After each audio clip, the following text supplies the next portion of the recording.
మన ప్రభువును రక్షకుడైన యేసు క్రీస్తు అతి శ్రేష్టమైన నామాన్ని బట్టి ఈ ఉదయకాల హోసన్న దైవ సందేశాల కార్యక్రమం వింటున్న దేవుని బిడ్డన మీకు శుభం కలుగునగాక. అందరికీ వందనాలు. మరొకసారి ప్రభు మహాకనికరం ద్వారా మరొక రోజులో ప్రవేశపెట్టబడ్డాం. ఉదయాన్ని స్తుతించడం, ప్రార్థనతో ప్రారంభించడం, యేసుతో నడవడం మన జీవితానికి ఆశీర్వాదకరం. ఈ క్రమంలో మనం నడిచినప్పుడు మన పాదం తొట్టిల్లవకుండా అంతా క్షేమాన్ని చూడగలుగుతాం. దేవునిలో భద్రత ఉంటుంది, అది గొప్ప విశేషం.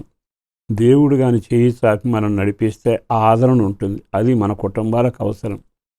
ఓసారి జరిగిన సంఘటన జ్ఞాపకం చేస్తూ దినవృత్తాంతాల 2వ గ్రంథం 19వ అధ్యాయము 11వ వాక్యంలో చివరి లైన్ చదువుతున్నాను. ధైర్యం వహించుడి, మేలు చేయటకై యెహోవా మీతో కూడా ఉండును. మళ్ళా చెబుతాను, ఎన్నోసార్లు విన్న వాక్యమే. ధైర్యం వహించుడి, మేలు చేయుటకై యెహోవా మీతో కూడా ఉండును. అక్కడ ఉన్న మాట ఏమిటంటే, మీరు వెళ్ళబోతున్నారు, ధైర్యంగా ఉండండి. ఎందుకంటే ఎందుకు ధైర్యంగా ఉండాలి? అధైర్యమైన పరిస్థితులు ఎదురయ్యాయి, కృంగిపోయే సంఘటనలు ఎదురయ్యాయి, కలవరం కలుగు చేసే వాస్తవాలు మన కళ్ళ ముందు కనబడుతున్నాయి, ఎదురు దెబ్బల్లాగా మనకు ఊరేగుతూ ఉన్నాయి. అయితే ధైర్యం వహించండి. ఎందుకు ధైర్యంగా ఉండమన్నాడు తెలుసా? మనతో నడిచేవాళ్ళు కొంతమంది మనకున్నారు. ఆ పై వాక్యములో లేవీయులు మీకు పరిచారకులుగా ఉన్నారు. లేవీయులు మీకు పరిచారకులుగా ఉన్నారు. దేవుడు మీతో ఉండి మేలు చేయడానికి నడుస్తున్నాడు. ఒక పక్కన పరిచారకులు, ఒక పక్కన దేవుడు. మరి ఇంకెందుకు భయపడతారు? మీరు ఒక్కడే నీడలో దిగడం అయితే భయమే. మందసం మోస్తూ నీ పరిచారకులు దేవుని బిడ్డల ముందు దిగుతున్నారుగా, నీకెందుకు భయం? సముద్రంలో పరిగెలిచినప్పుడు మోషే తన కర్ర చాపి నడిపించినప్పుడు తాను నడుస్తూ వెళ్ళాడుగా. ఎక్కడ చూసినా ధైర్యంగా ఉండడానికి కారణం మీరు దిగండి, మీరు వెళ్ళండి అన్నాడు. ఆయన ముందు తన సేనను పంపుతాడు, పరిచారణకు పంపుతాడు, సేవకులను పంపుతాడు. ఓ రకంగా చెప్పాలంటే ఆయనే సమస్త విషయాల్లో మనకు ధైర్యం కలిగేట్టుగా ముందు నడిపిస్తాడు ఆయన.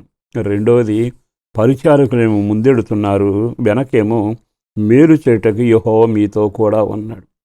మరి ఇంకా ఈ మార్గం ఎంత దీవెనకరంగాను ఎంత ఆశీర్వాదకరంగా ఉంటుంది. మీకు ఒక విషయం జ్ఞాపకం చేస్తాను. మన జీవితంలో పరిచారకులు ముందు మనతో ఉన్నారా? పరిచారకులు అనగానే మనం దేవుని సేవకులని గుర్తుపట్టాలి.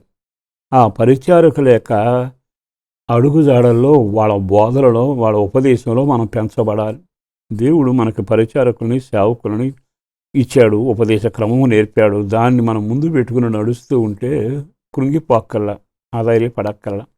రెండవది, నువ్వు వెళుతున్నది ఎర్ర సముద్రమైనా, యోర్దానైనా, గాఢాంధకారమైన ఏదైనా కానీ ముందు వాళ్ళు వెళుతుంటారు. వాళ్ళను చూసినప్పుడు నీకు ఎంత ధైర్యమో. నా ముందు వెళుతున్న వారు ఉన్నారుగా. అపొస్తలుడైన పౌలు రాసిన హెబ్రీ పత్రికలో విశ్వాస సమూహం మేఘం వలె మన ముందు ఆవరించారు. మన ముందెళ్ళిన వాళ్ళు ఉన్నారు, వాళ్ళని బట్టి మనకు ధైర్యం. మనం వాళ్ళని చూసి ధైర్యంగా అడుగులు ముందుకు వేస్తే, ఒకటి పరిచారకులు, మన ముందెళ్ళిన వారు, మన ఉపదేశం అన్నీ ముందున్నాయి. దాని వెనక నడిస్తే వెనక దేవుడట మనకు మేలు చేయటం మనతో కూడా ఉంటాడు.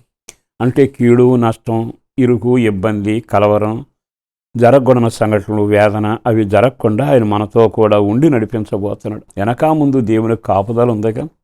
మరి ఈ రోజున నీకు ఉద్యోగ సమస్య ఉంది, వివాహ సమస్య ఉంది, విడిపోయిన కాపురం అయి ఉండొచ్చు, నష్టపోయిన వ్యాపారం అయి ఉండొచ్చు, ఇంట్లో మాట కలవకపోవచ్చు, పిల్లలు చేజారిపోయి ఉండొచ్చు, నీ సొమ్ము నీకు కాకపోవచ్చు, ఉండడానికి ఇల్లు లేకపోవచ్చు. ఒకటేమిటి, సమస్యలు లేని ఇల్లు లేదుగా. కానీ ఏ సమస్యల్లో ఉన్న ఈ వాక్యం మీద దృష్టి నిలిపి, మనసు పెట్టి, చెయ్యి పెట్టి ప్రార్థన చేయి. ప్రభువా, నా ముందు లేవీయులు పరిచారకులు ఉన్నారు, నా వెనక నీవు ఉన్నావు, నేను ధైర్యంగా వెళ్ళటానికి కృప దయచేయి ప్రభువా అని ఆయనను బట్టి ధైర్యంగా అడుగులు వేయి.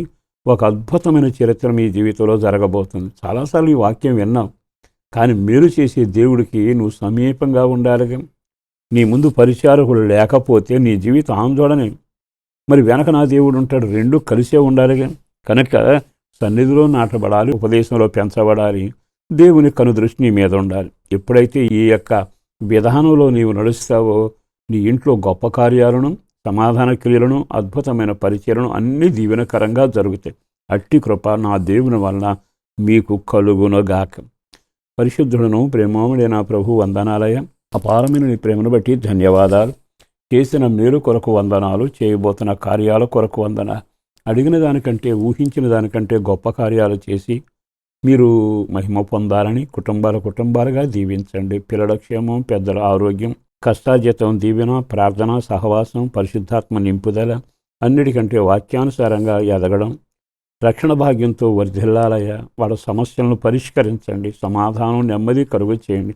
అందరూ ఆత్మచేత పవిత్రమైన జీవితం జీవించగలిగి ఈ రాకడ కొరకు సిద్ధపరచుమని అట్టి సన్నిధి కాంతిలో బిడ్డలను నడిపించి ఆశీర్వదించండి. ఈరోజు చేస్తున్న పనులన్నింటిలో మీరు తోడుగా ఉండి మేలు చేయమని యేసు పేరట వేడుతూ ఉన్నాము తండ్రి. ఆమేన్.